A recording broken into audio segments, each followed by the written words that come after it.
Welcome back to the Rich Eisen Show. I'm pleased to have right here for the very first time my colleague from the NFL Network who travels the country to host Thursday Night Football for the network and the media group every single Thursday night, and also Saturdays on Good Morning Football, and also on Mondays on NFL Total Access. Good to see you, Colleen Wolfe. Great to be here. This is a fun maiden voyage. This is a fun maiden voyage. Yeah. Yes, and we take a 3-hour tour here every single day. That's awesome. We're pleased that you are here. So let's get right into it. You've heard our conundrum that we have set up here. There are worse things. This is a high-class problem, being a fantasy football defending champ.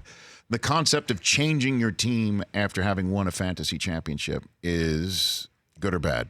What do you think? Well, I think if you're a team that changes your name every year, yes, then maybe you got to stick with that. Like, don't maybe change it up just because you won. But if you're a team that has had this name for a couple years now, like, you got to stick with it. Well, we have changed. We're one and done. Year. We've been a different team name every year. Yeah. So okay. Yeah. So it's consistent. Yeah. The inconsistency is consistent. I think that because the championship now, you have the option of keeping it because it's a championship team name. Right. But me personally, I'd keep doing what you've been doing. Okay. So I think we do go man-spreading. Is it man-spreading or man-spread? Man-spread. Man-spread masterpiece. Or centerpiece. Man-spread centerpiece. Man-spread centerpiece. Man-spread masterpiece, though. Is not a bad one, right? Maybe should be in the running, What too. do you think, man? Look at Andy Reid, a man-spread centerpiece. I like wow. centerpiece. Because we This are is front and great. center of this league, Rich. We are number one. We are the centerpiece of this league. That's what I'm saying. I think Andy would be thrilled about this, too. Don't you think? Yeah, I think he'd be really happy with it. I think wait till we have him on the show. and tell him what we're doing. Hey, listen, man. Nobody man spreads quite like Andy Reid. You need T-shirts, everything, all sorts of merch. I think. Oh, look at us. Yeah. We should brand Give it. him all of the merch, too, of himself. I don't know about that. Why not? Because it's our idea.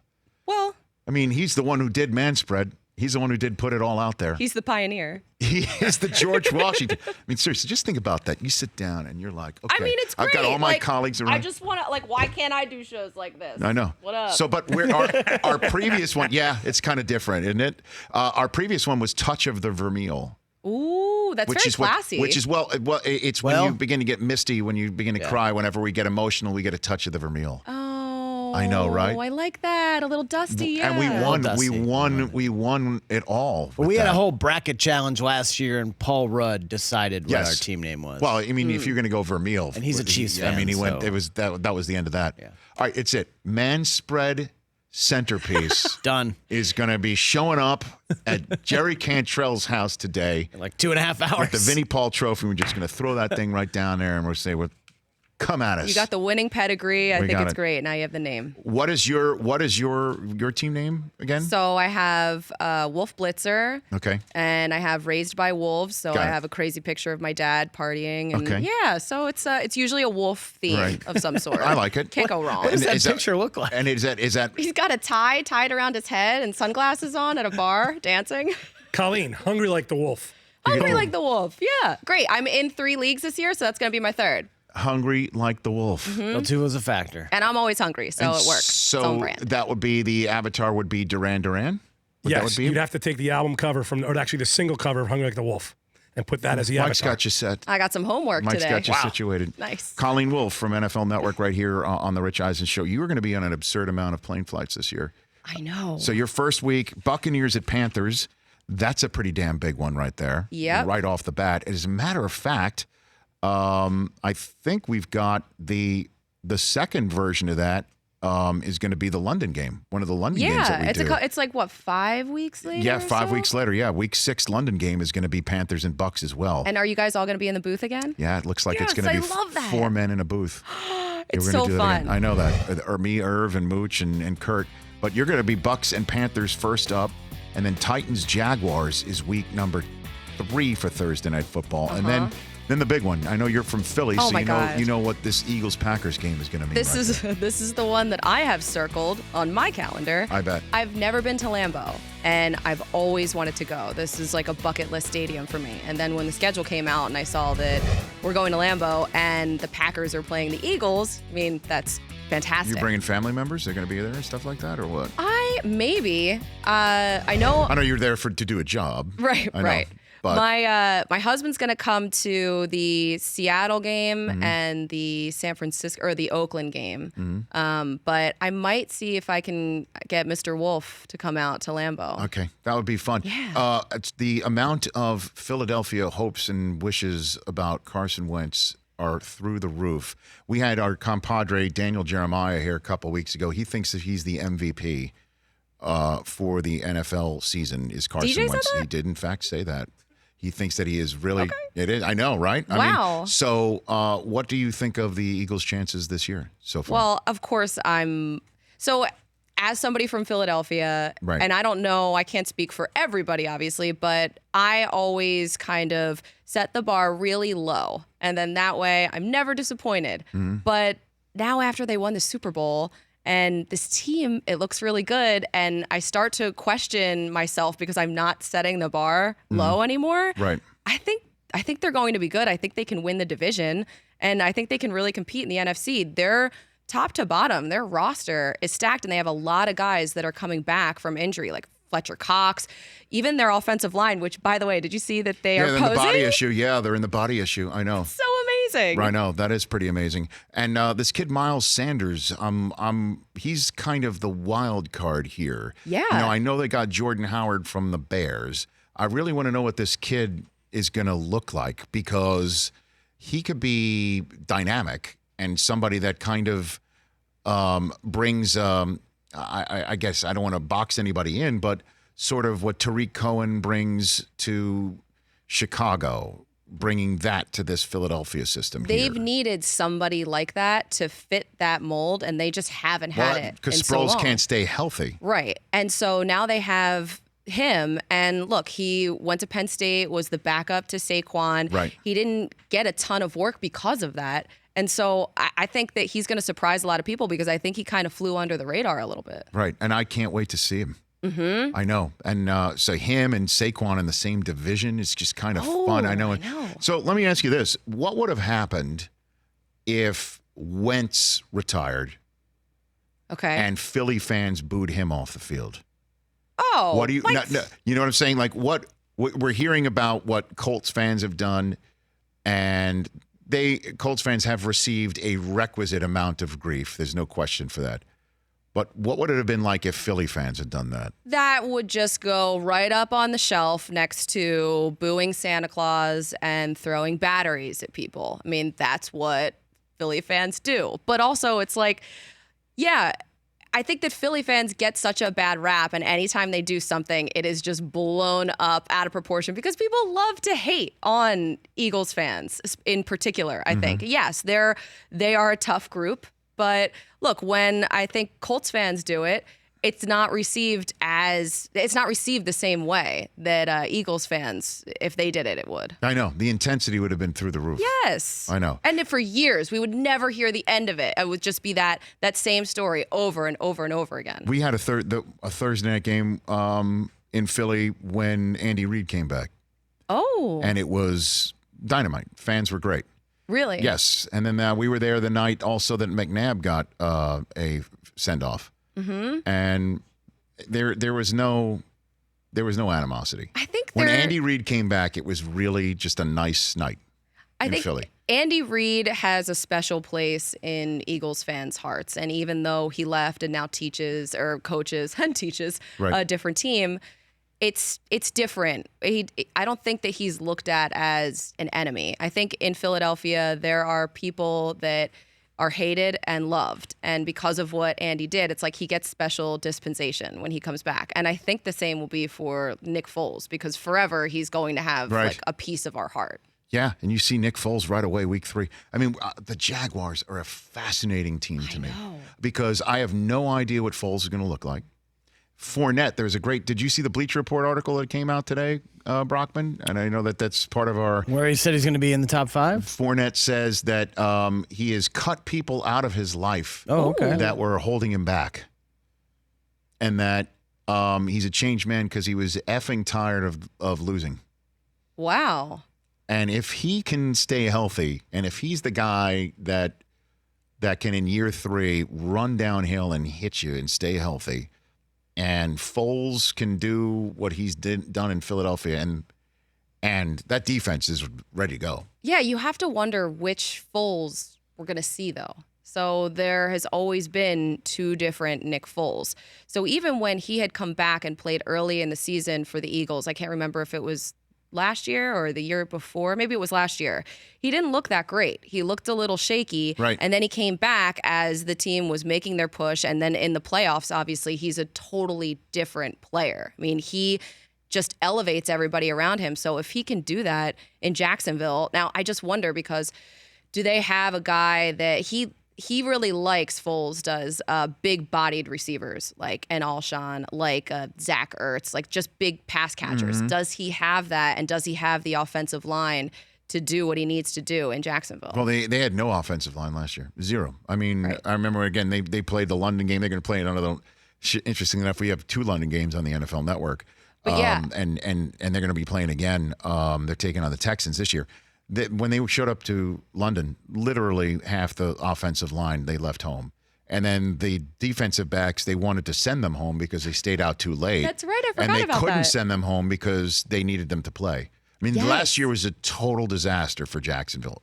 It's Complete true. unmitigated disaster with Fournette getting suspended because he fought in Buffalo, lost his mind, then didn't show up yeah. a couple of times on time. And it was a disaster. And if they hit the reset button and Foles can bring something, I mean, obviously many people think the division is now wide open up for grabs because of what happened with Luck. I know, which came out of nowhere. But it's sort of like if Jacksonville just has a serviceable quarterback, even if Nick Foles isn't at that level that he was at the end Right. of the season with the Eagles, that Super Bowl season, the crazy year where he threw like 2 picks and that was it. Even if he is just like an average quarterback, I think they have a shot. A few more minutes left here with Colleen Wolfe, host of NFL Network's Thursday Night Football coverage here. Somebody great. And I have personal memories of having done the job for years on Thursday night in these places. Rams at Seahawks is week 5. Ooh. How about that, Brockman? Rams at Seahawks week 5. Monster. And we did I think it was Rams at Seahawks, where it rained so hard that the Game was delayed? it was 49ers Seahawks because Alex Smith lit it up once we started playing.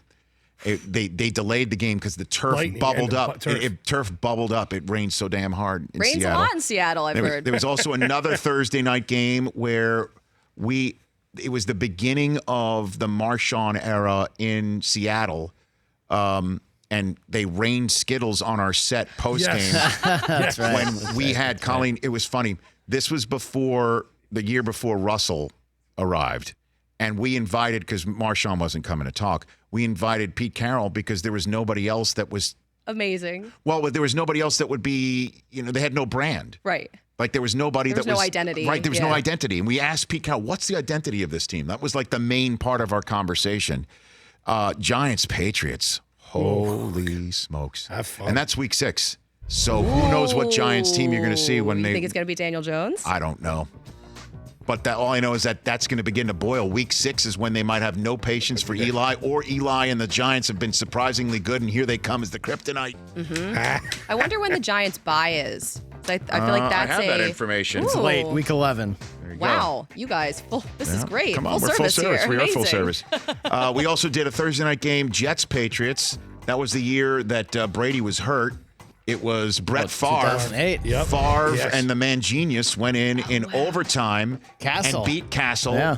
And we're set to go on the air, and Randy Moss caught the game-tying touchdown directly in front of me and Mooch and all of us, and then the Minutemen fired off their guns. Be careful if you've done a Thursday night game. smoke, I know, Oh, yeah. my God, we got scared. I think I did do something in my pants. It was so frightening. And then overtime happens. We're trying to get Favre on the set. He's on the podium doing the post-game press conference. Mooch texted him, hey, are you coming by afterwards? And the phone buzzed right in the middle of his press conference from Mooch's text. That's awesome. What a flex that is. That was amazing. Strong. Chiefs-Broncos week 7. Mm-hmm. I love going to Denver. That's another one. That's another one of the stadiums that I've never been to, gonna and love I get that. to check it off the list, and I'm so excited about that. Yeah, we did a Charger. If you don't mind, I'll go down memory lane. No, with I each one love of these. this. We did a Chargers Broncos Thursday night game recently. Was when we were done with it was Peyton's final. I think it was the final year, and Phillip went in and beat the Broncos, stunned them in Week 15. It closed down the Thursday Night Football schedule. He showed up in ostrich boots, like these boots. And a bolo And he had a tie, bolo right? tie and ostrich boots, and he was just like a 5-year-old, just shot out of a cannon. Everyone was talking about how great he was in the postgame show. So we said, hey, get a shot of his boots. They zoomed in on the boots and also caught the cheerleader calendar that Mooch got all the Broncos cheerleaders that he put right down underneath the table. No. Busted Mooch with that one. Oh, yeah. That one. What does Phillip Rivers' closet look like? With all sorts of boots or, well, it's probably all sorts of. Maybe he has a separate closet just for his bolo ties. Could be. Like that. Yeah, that would hanging be them smart. up, right? But it's funny you mentioned that because last year when the Chargers beat the Chiefs at the end of the season, last minute. What a Thursday night game that was. Yes, it was. The Chargers, they never win at Arrowhead, and it had playoff implications and last-second touchdown to win the game. And Phillip Rivers, same thing. He came on the set, and he was so animated. He just lit up.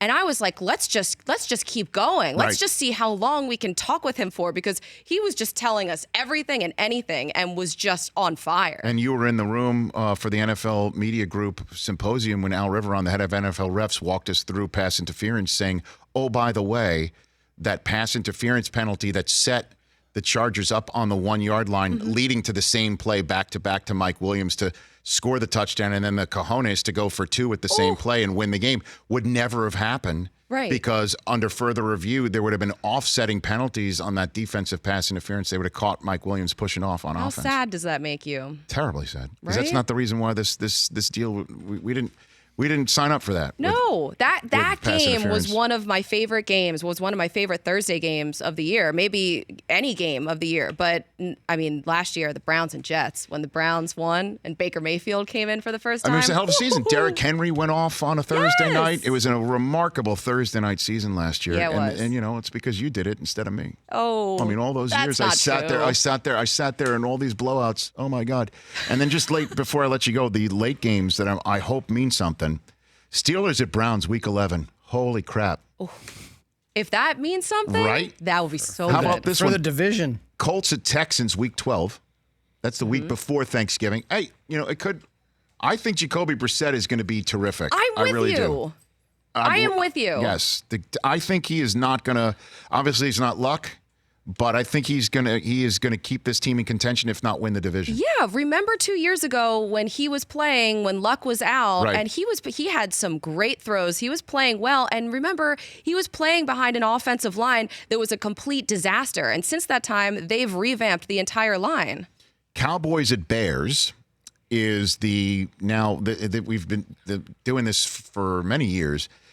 2 teams that play on Thanksgiving play on Thursday night the following Thanksgiving, so it's a full complement of rest. It's not a short week for either team, and that's going to be amazing. Yeah. Cowboys at Bears in Chicago. I hope for your sake. That is some of the coldest Thursday nights I've ever experienced. Oh, I'm just gonna. You will only see my eyes. Okay. Yeah. I'm not even playing around. And then the last one, the Thursday night football season wraps up. Jets at Ravens.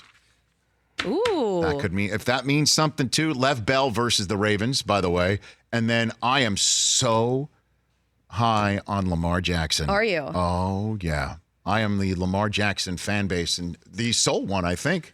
Brockman, you just leave me alone on this one. I think he's going to be terrific. Yeah. Do you think we'll see more from his arm? I think we will see more from his arm and his legs. And I think we're going to see a better running game. Yeah. Because Ingram's here now. Mm-hmm. And I think we're going to see some unique wrinkles using Trace McSorley nobody's seen coming. Ooh. And I can't wait to see Hollywood Brown take the top of the defense off. And I can't wait to see all these tight ends that they have. I think that they are lying in wait for everybody that thinks the Browns and the Steelers and et cetera.